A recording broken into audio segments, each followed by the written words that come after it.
Today we will discuss about congestive heart failure.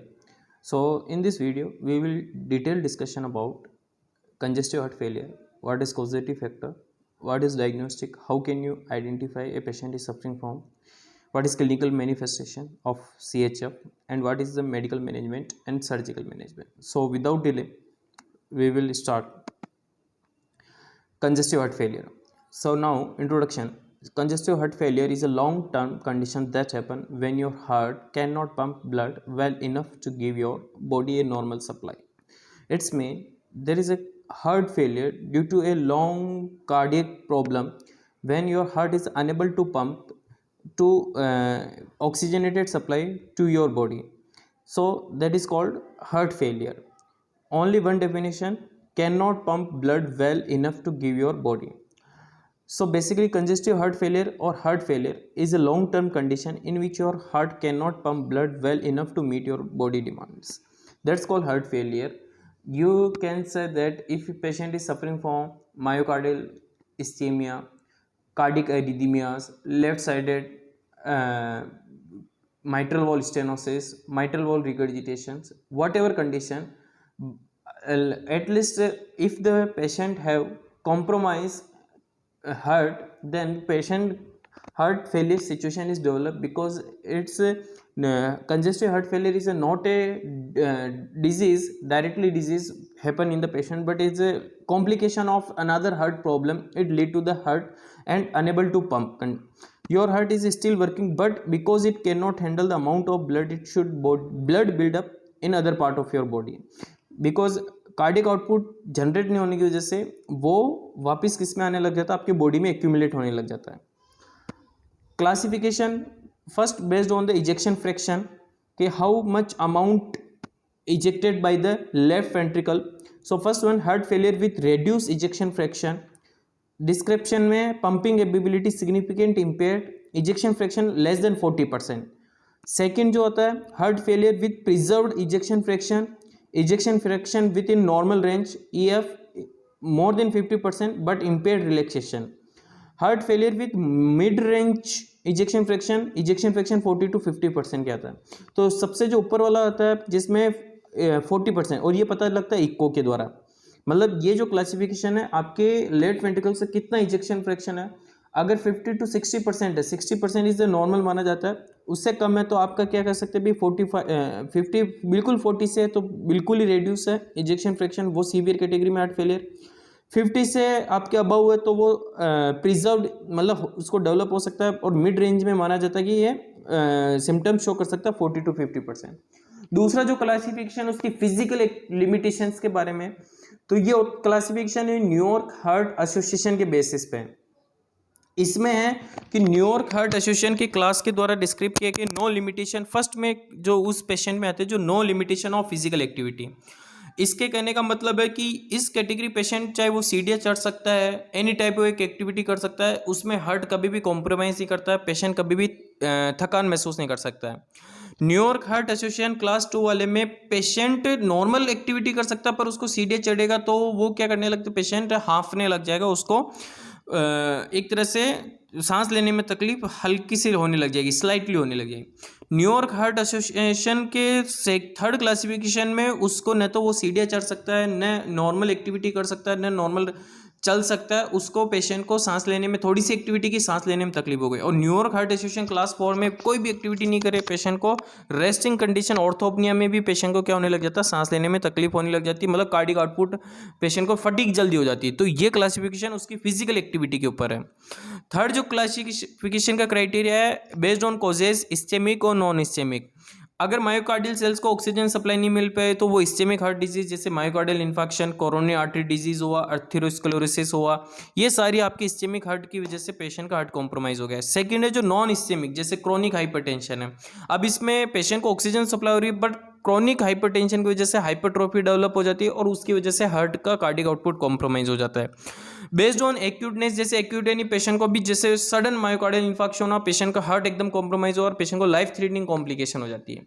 Acute हमेशा life threatening है, उस पर मेडिकल अटेंशन देने की ज़्यादा जरूरत होती है. क्रोनिक हार्ट फेलियर में आपका क्रोनिक ओवर टाइम के लिए वो इतना तकलीफ नहीं देती पर उसको लाइफ टाइम मेडिकेशन चलती है। कोजेज वो सभी सारे कोजेज है जो सारे हार्ट को तकलीफ दे रहे थे, हार्ट को प्रॉब्लम कर रहे थे, हार्ट की डिजीज कर रहे थे, क्योंकि heart failure is not a directly disease, ऐसा कोई डिजीज नहीं कि जो डायरेक्ट हार्ट फेलियर होता है। हार्ट फेलियर मायोकार्डिटिस की वजह से डेवलप हो सकता है, इट इज़ ए कॉम्प्लिकेशन। आप इसे कॉम्प्लिकेशन में कर सकते हैं कि भाई हार्ट फेलियर मायोकार्डिटिस की वजह से हो गया, हार्ट फेलियर एमआई की वजह से हो गया, हार्ट फेलियर एरिथमियास की वजह से हो गया, हार्ट फेलियर हाइपरटेंशन की वजह से हो गया। तो हार्ट फेलियर एक कॉम्प्लिकेशन डिजीज है, तो ये सारी चीज़ें आ जाएगी इसमें। अदर डिजीज जैसे कि स्ट्रेस की वजह से हो गया, थायराइड की वजह से हो गया, that is not directly lead to hyperthyroidism हो सकता है, स्ट्रेस क्रोनिक स्ट्रेस हो सकता है, कंटिन्यूस को स्लीप एपनिया की वजह से हो सकता है, डायबिटीज की वजह से हो सकता है। अब इसके इन अपार्ट फ्रॉम देम दो classification, because heart have a two chamber, left sided and right sided.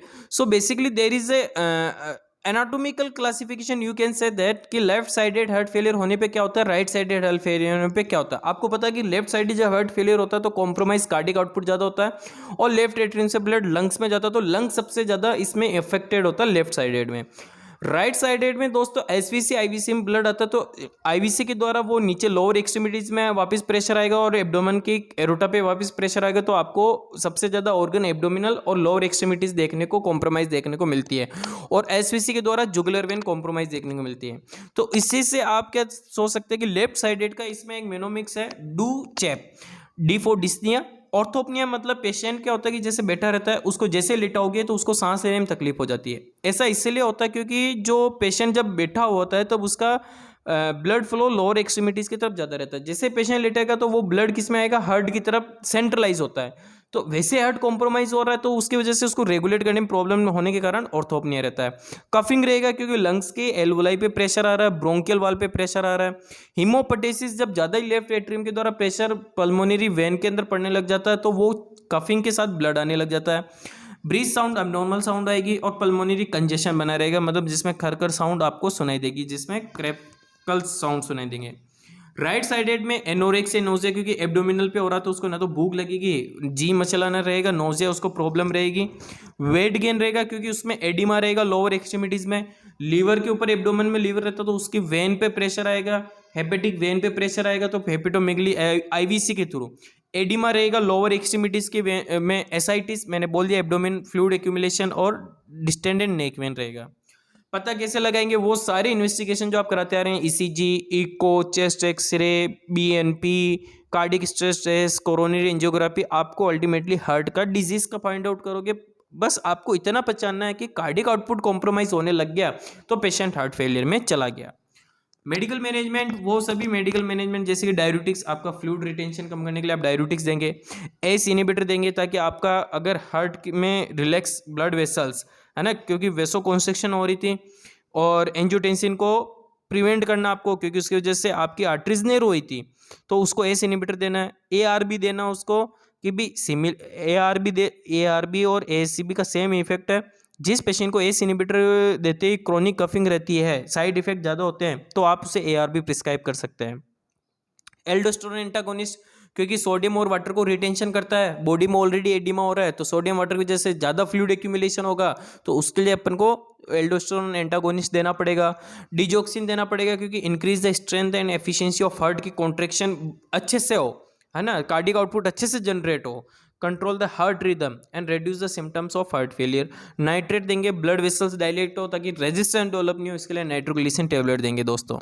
Surgical management में आप अगर पेशेंट कोरोनरी आर्टरी बाईपास की जरूरत है तो ग्राफ्ट कर सकते हैं, एंजियोग्राफी कर सकते हैं, हार्ट वाल की प्रॉब्लम है तो रिप्लेसमेंट कर सकते हैं, रिपेयर कर सकते हैं, रिसिंक्रोनाइजेशन थेरेपी कर सकते हैं, कोरोनरी कार्डियोवर्टर डिफिब्रिलेटर इम्प्लांटेड कर सकते हैं, लेफ्ट वेंट्रिकल असिस्ट डिवाइस और हार्ट ट्रांसप्लांटेशन कर सकते हैं। नर्सिंग मैनेजमेंट में आपको क्या करना है, पेशेंट की all type of medical history collect करनी है, उसमें है ना, उसका प्रीवियस डाटा क्या है, कौन सी टेबलेट ले रहा है, सिम्टम्स को असेस करना है कि भी उसको डिस्निया हो रहा है, ऑर्थोपनिया हो रहा है, रात्रि के समय सांस लेने में तकलीफ हो रही है, और क्या तकलीफ हो रही है, एसाइटिस हो रहा है, फटीग हो रहा है, एडिमा हो रहा है, सारे आपके सिम्टम्स हार्ट फेलियर के।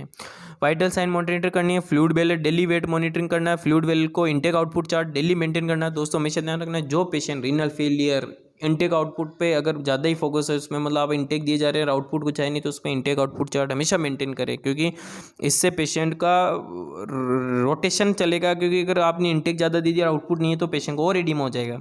न्यूट्रिशनल असेसमेंट करना है, अगर सोडियम ले रहा तो सोडियम डाइट बंद करें उसकी, फ्लूइड ले रहा तो फ्लूइड बंद करें क्योंकि बॉडी में ऑलरेडी फ्लूइड है, और मेडिकेशन का चार्ट रिव्यू करें उसका।